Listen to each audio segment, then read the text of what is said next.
Hi, this is Teacher J and welcome to my tutorial.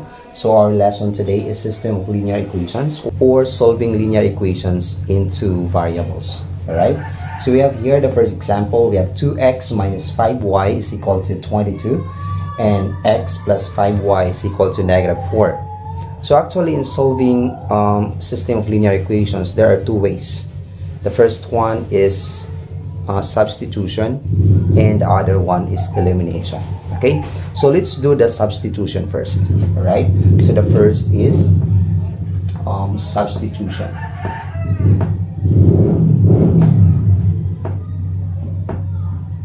Okay, so ano ba yung gagawin mo dito? You are going to choose between the two equations here. 2x minus 5y is equal to 22 and x plus 5y is equal to negative 4. Okay, you are going to choose between the two equations here kung ano ba yung gagamitin mo to find the value of x or to find the value of y. Depende sa'yo kung ano yung hahanapin mo. Okay, kung ano yung mas madali, yun ang gagawin natin. Alright? Pipili tayo dito. Okay? So para sa akin, I'm going to choose the second one.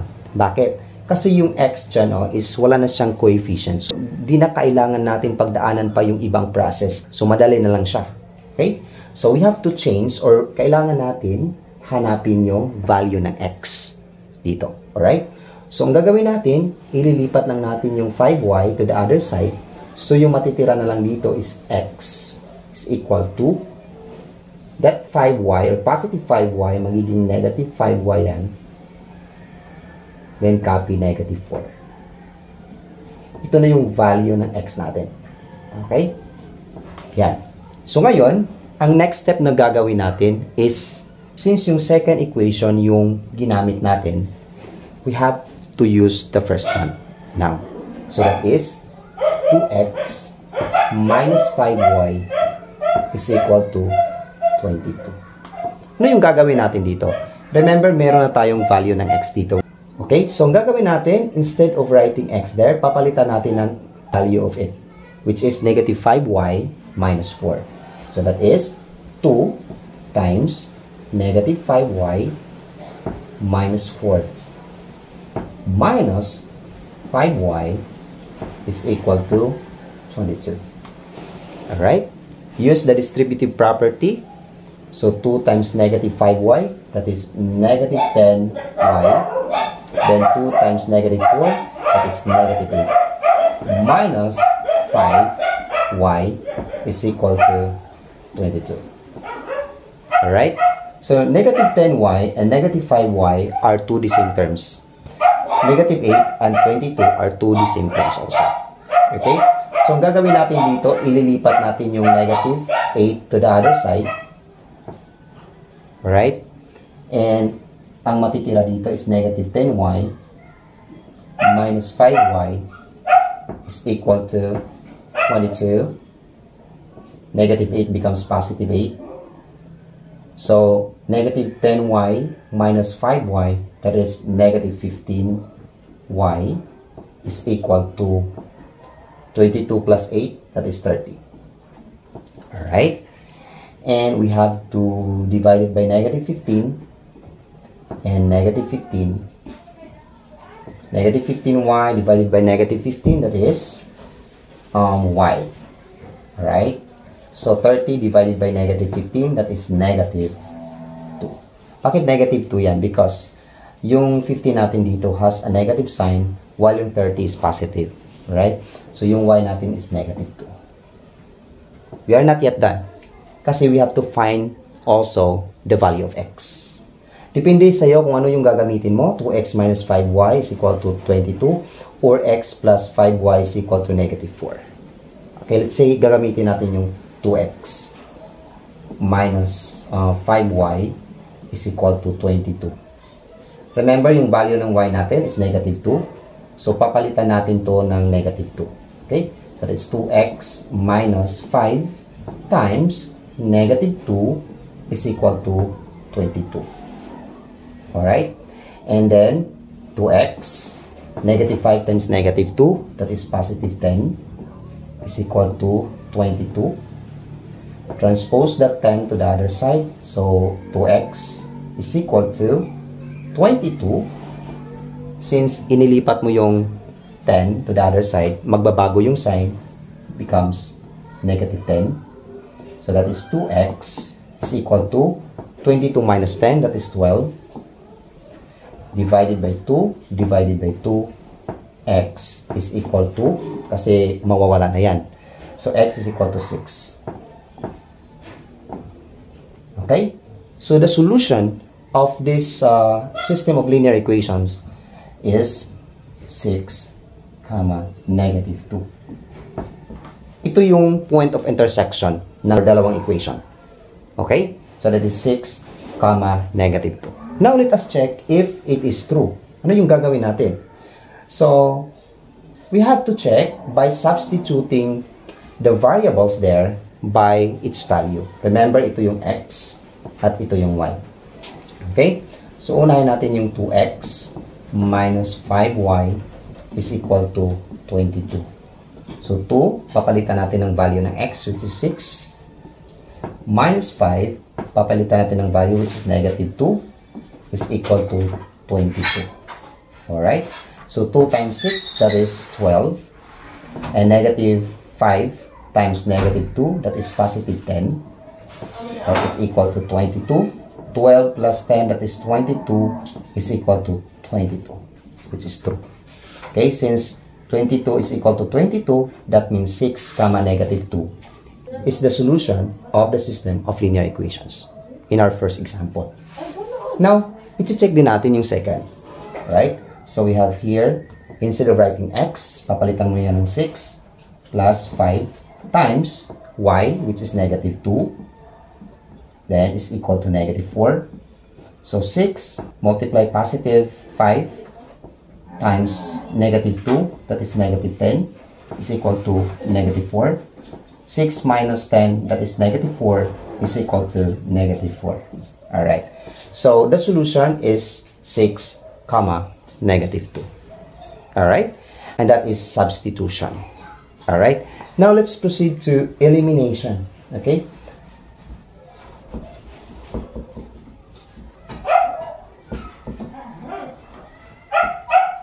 Okay. So, the second way is through elimination.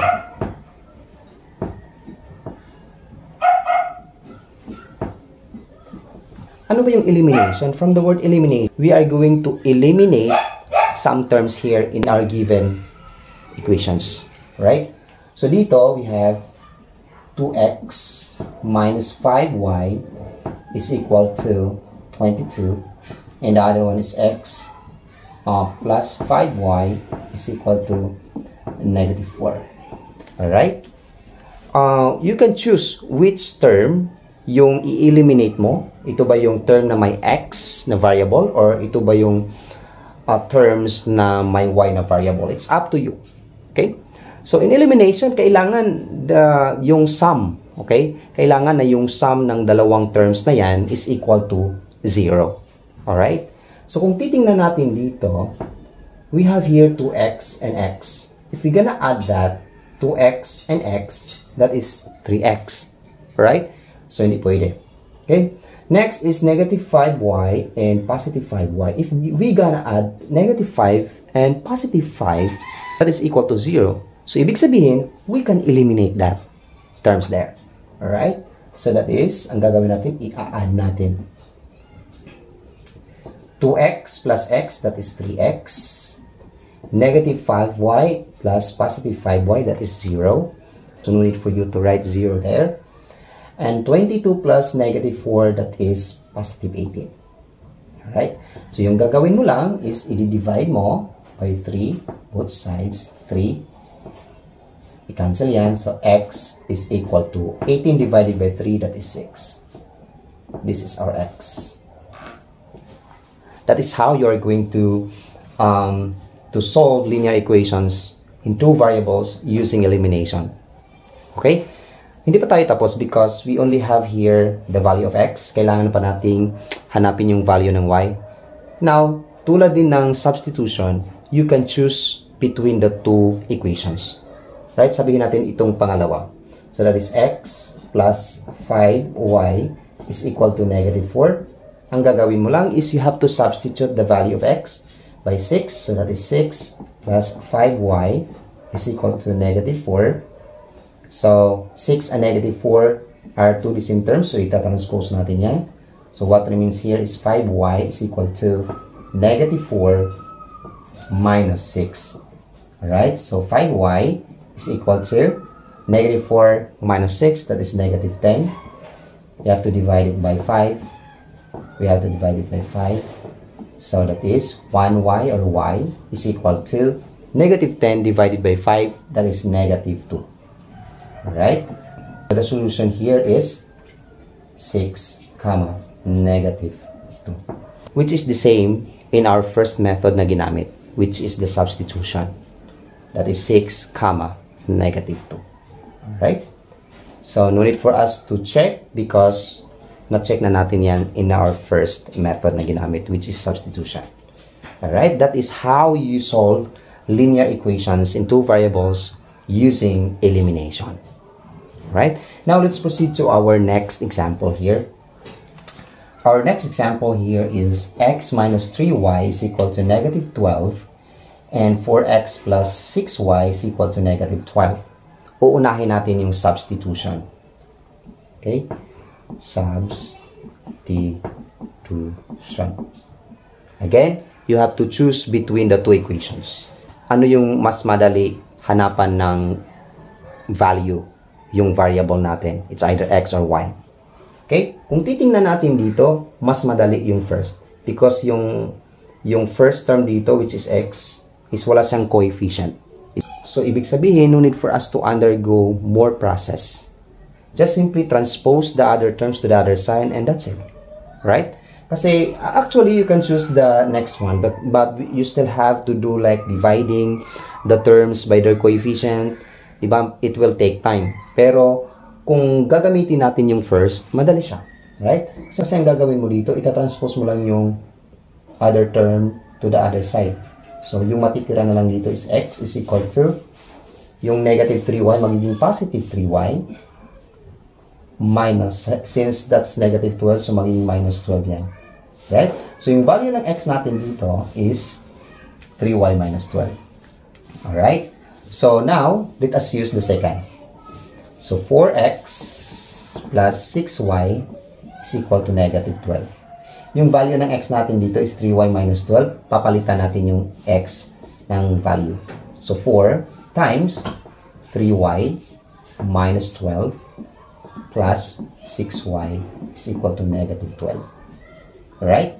Distributive property. Multiply 4 times 3y, that is 12y.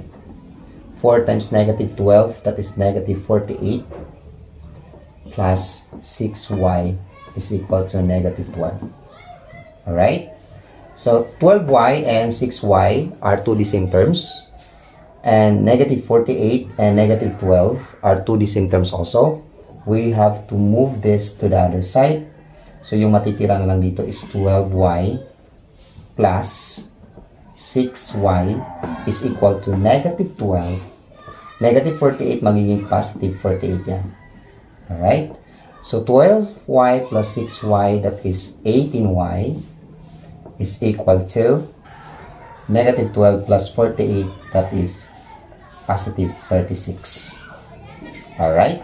And then, we have to divide it by 18. Divided by 18.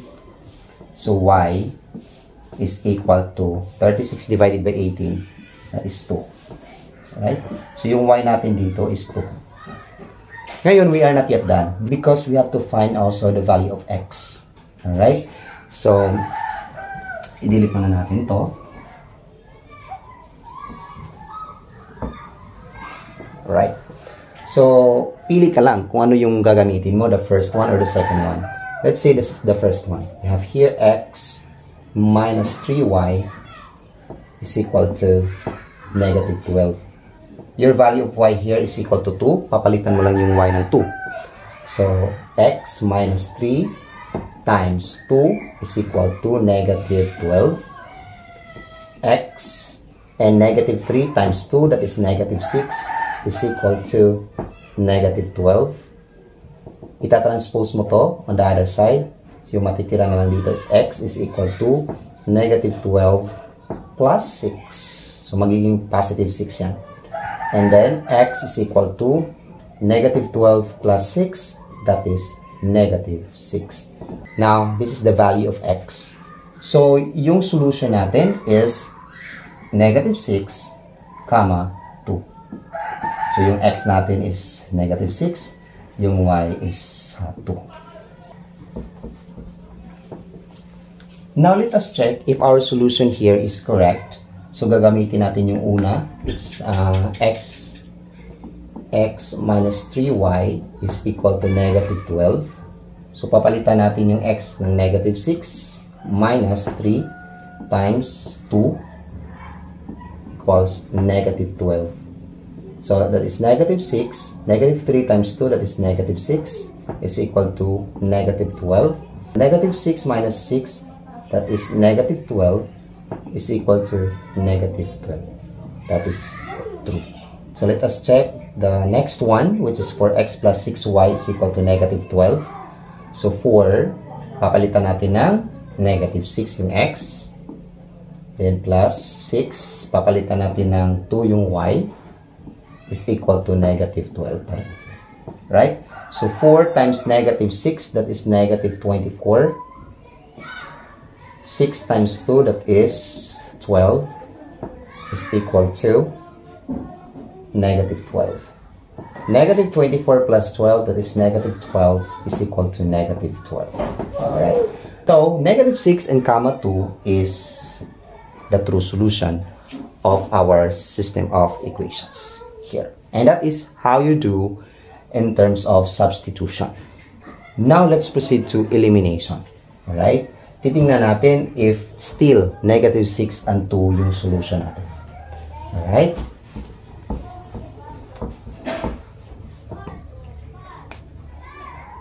Okay. Elimination. Okay. So, this seems sa first part natin or sa first example natin. We have to eliminate terms. Alright? It's either the x terms or yung y terms. Depende sa'yo. Pero kung makikita mo dito, if we gonna add them, so that is x plus 4x, that is 5x, right? If you gonna add also negative 3y plus 6y, that is positive 3. Diba kailangan yung magiging result if you're adding the two terms is dapat 0. Okay? Kung hindi 0, okay, ano yung gagawin natin dito? So, kukopyahin lang natin dito ha. So, that is x minus 3y is equal to negative 12. Yung isa is 4x plus 6y is equal to negative 2. Alright? Ang gagawin mo dito is kailangan dapat yung dalawang terms are opposite. Okay?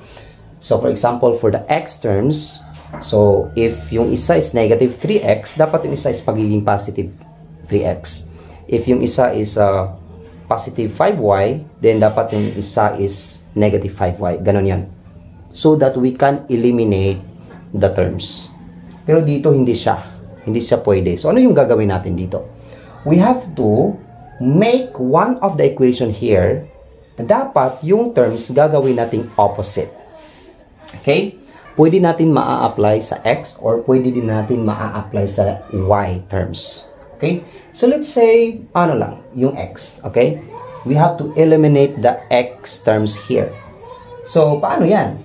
So, di ba, yung una is x minus 3y is equal to negative 12. Tapos, yung pangalawa is 4x plus 6y is equal to negative 12. So, yung gagawin natin dito, gagawin natin yung x dyan na negative 4. Para, kapag i-add natin yung dalawang terms, it will become 0. So, ano yung gagawin natin? We have to multiply the whole expression by negative 4. Pag i-multiply mo yan, negative 4 times x, that is negative 4x. Negative 4 times negative 3y, that is positive 12y, is equal to negative 12 times negative 4, that is positive 48. So, yung x minus 3y is equal to negative 12, nagiging negative 4x plus 12y equals to 48. So, yung second equation natin dito ay hindi natin babaguhin.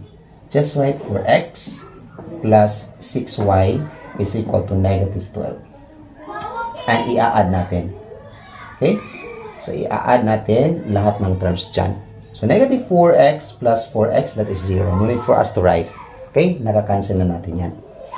Now, we have to add 12y plus 6y, that is 18y, is equal to 48 plus negative 12, that is 36. I-divide natin by 18. Divide by 18. So, makakancel yan. And what remains here is y is equal to 36 divided by 18, that is 2. Right?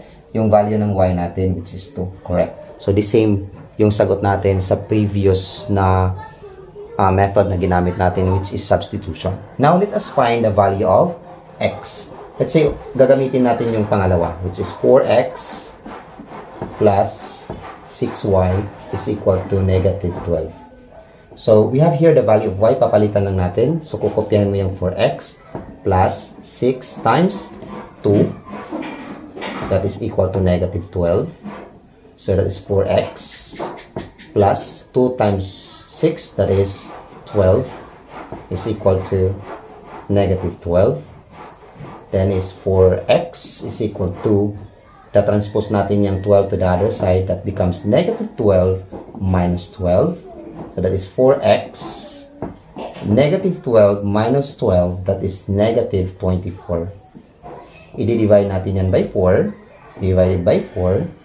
So makakancel yan. So x is equal to 24 divided by 4, that is negative 6. So yung value ng x natin dito is negative 6. So the solution is negative 6, 2, which is also correct in our previous method na ginamit, which is in substitution. Alright? So, that's all our lesson for today about system of linear equations or solving linear equations in two variables. I hope na may natutunan ka, and I hope na hindi mo makalimutan yung lesson natin today about linear equations. Okay? So, thank you so much for watching, and once again, this is Teacher Jay saying that math is minds. Math is not a difficult subject if you are willing to learn. Thank you so much for watching and have a great day. Bye-bye.